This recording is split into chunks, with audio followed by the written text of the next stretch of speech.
Nous accueillons Monsieur Dabi, étude des spécificités du CESU de Meknès, le premier CESU fonctionnel du Maroc. Bonjour à tous, c'est un honneur pour moi d'être parmi vous aujourd'hui.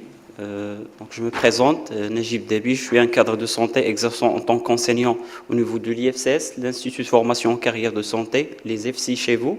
Donc je fais partie de l'équipe pédagogique des SUSE 07 de Meknès. Donc permettez-moi de partager avec vous une expérience marquante d'un petit CESU qui vient de voir le jour il y a un an, implanté hors CHU et qui s'est nettement distingué en étant le premier CESU accrédité au niveau du Maroc par le SAMU Urgence de France. Quelles sont les spécificités de ce CESU? C'est ce qu'on va essayer de voir ensemble à travers cette présentation. Donc le travail sera scindé en trois parties. Donc après une introduction à la phase conceptuelle qui comporte la problématique, ascension des écrits, cadres de référence, but et questions de recherche. La deuxième, c'est la phase méthodologique avec le devis de recherche et les considérations éthiques. Et enfin, la troisième, phase empirique avec la présentation des principaux résultats, discussion des résultats et quelques pistes de recommandation. Et enfin, une conclusion.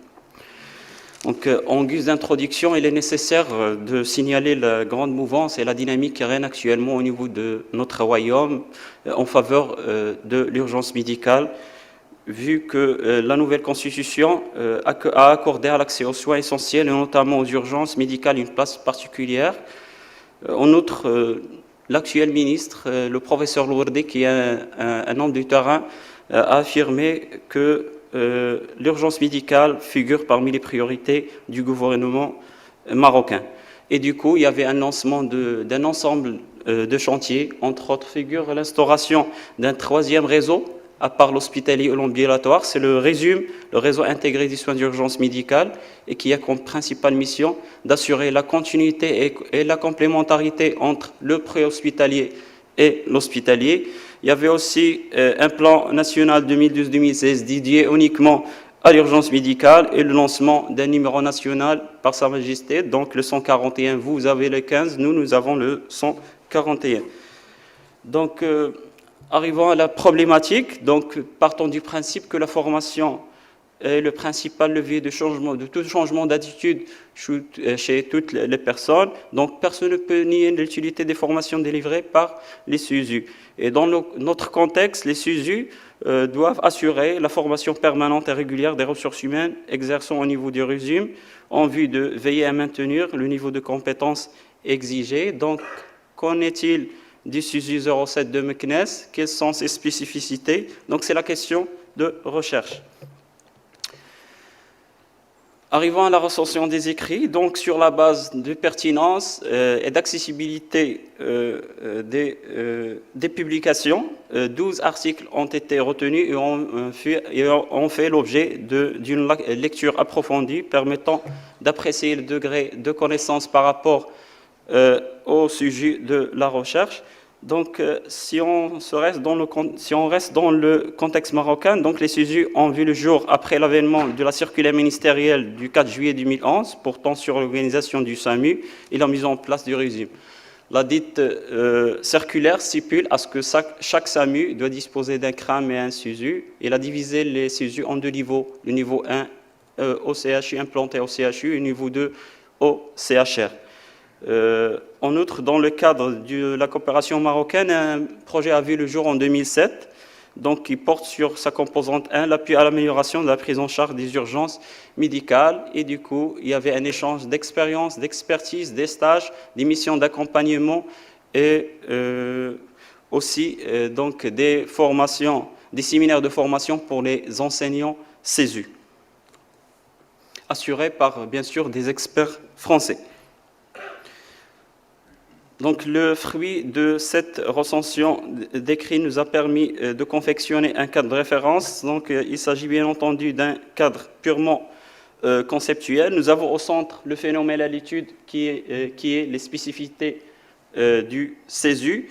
Donc, la première spécificité est en rapport avec les stratégies et les méthodes d'enseignement-apprentissage utilisées, qui place l'apprenant comme principal acteur de son apprentissage, et c'est en rapport avec la pédagogie active.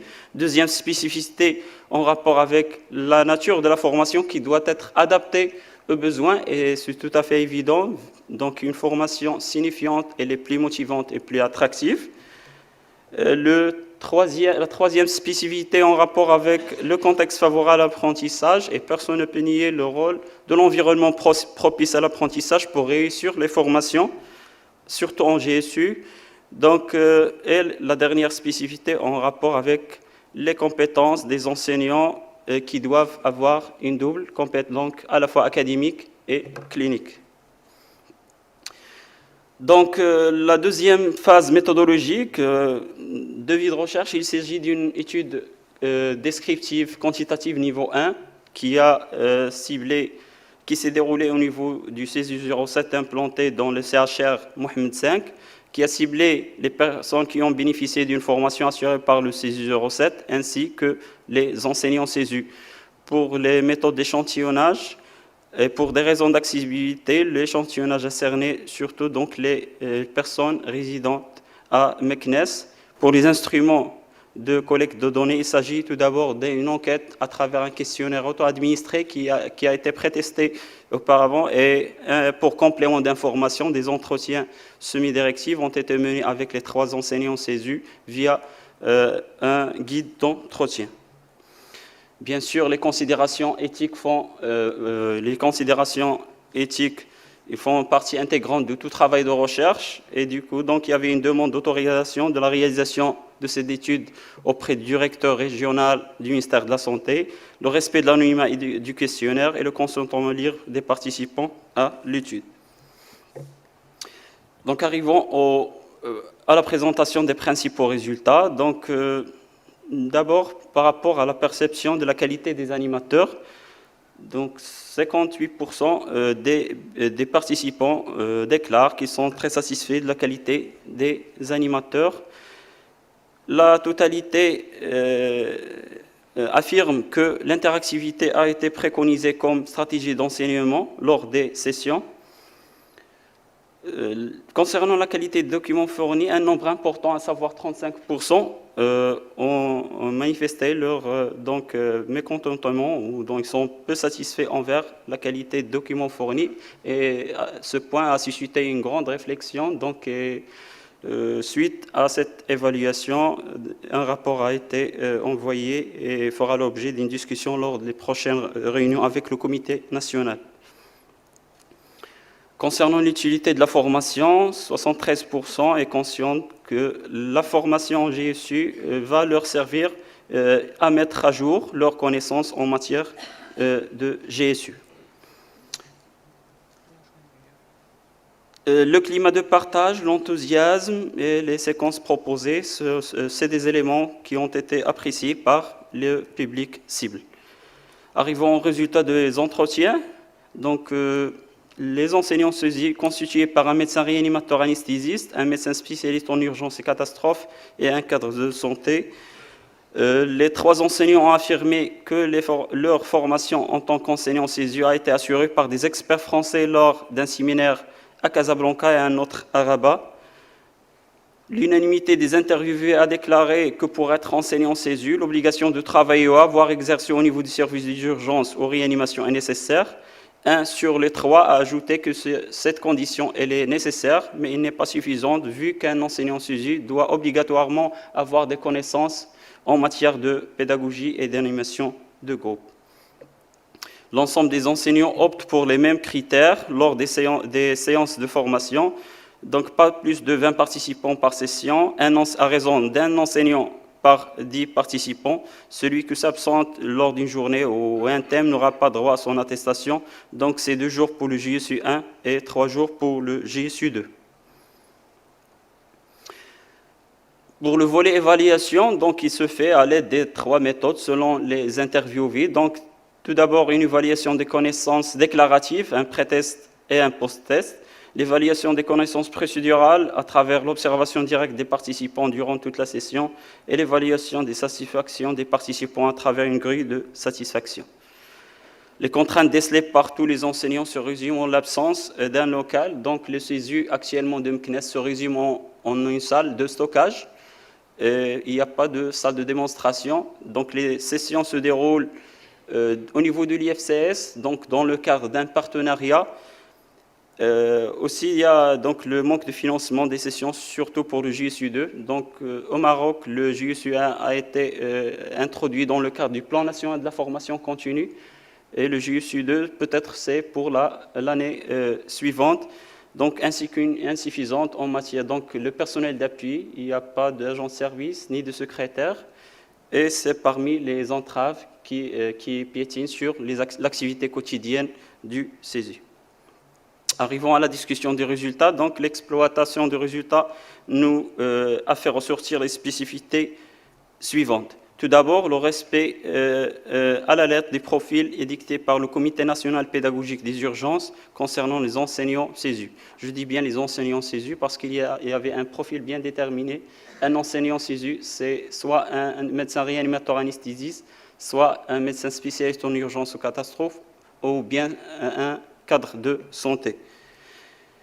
Donc, le respect de l'échéancier fixé par les experts français en concertation avec le Comité national, à savoir une première formation avant la fin de 2012, qui lui a permis d'être le premier CESU fonctionnel au niveau national, et une formation de formateurs après 6 sessions. Donc, à chaque fois, on allait dénicher quelques profils bien précis pour la formation des formateurs. Donc, cette formation lui a permis d'être le premier CESU accrédité par le SAMU Urgence de France. Donc, aussi la rigueur qui règne lors des sessions, il y avait des critères bien précis, donc à savoir le nombre des participants, la durée de la formation, etc. Et la dernière spécificité par rapport à la dynamique et l'engagement de l'équipe. Donc, malgré les contraintes, malgré l'absence d'un local, le personnel d'appui, l'équipe n'a pas resté les bras croisés, elle a cherché d'autres alternatives, notamment le partenariat avec l'IFCS. Donc, l'IFCS a mis à la disposition des SUSU les locaux, le matériel didactique et en contrepartie, tous les lauréats de l'IFCS ont bénéficié des formations ciblées vu le nombre et l'effectif élevé. Donc,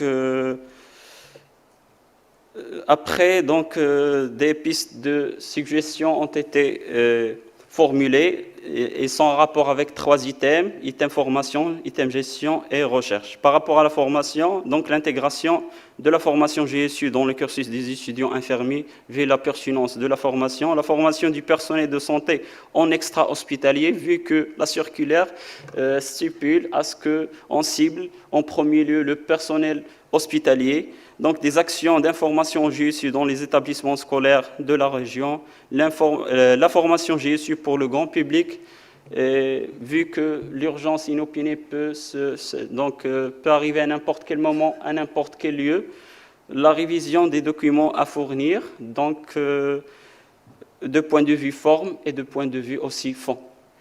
La gestion, donc il faut mettre à la disposition des SUSU les ressources en quantité et en qualité suffisante, les ressources humaines, matérielles, et il faut mettre un budget propre au CESU. Il faut aménager un local à proximité du SAMU. Donc, j'ai dit que la formation actuellement se déroule au niveau de l'IFCS. Donc, pour éviter le va-et-vient, il faut renforcer la coordination entre les SUSU du Maroc pour échanger davantage les expériences. Et par rapport à la recherche, il faut envisager d'autres. Il faut envisager d'autres études. Je pense que c'est une première, c'est le premier jet. Peu importe le résultat, l'essentiel, on commence à parler de plus en plus des CESU, de leur mission dans notre contexte. Et je pense que notre objectif a été atteint. En guise de conclusion, il est à noter que la dynamique et la rigueur, et surtout donc l'ambition et la volonté de l'équipe, est bien le premier secret de ce gage. Un enseignement et une conception des modules encadrés par des experts français a été un deuxième secret. Le CESU a honoré ses engagements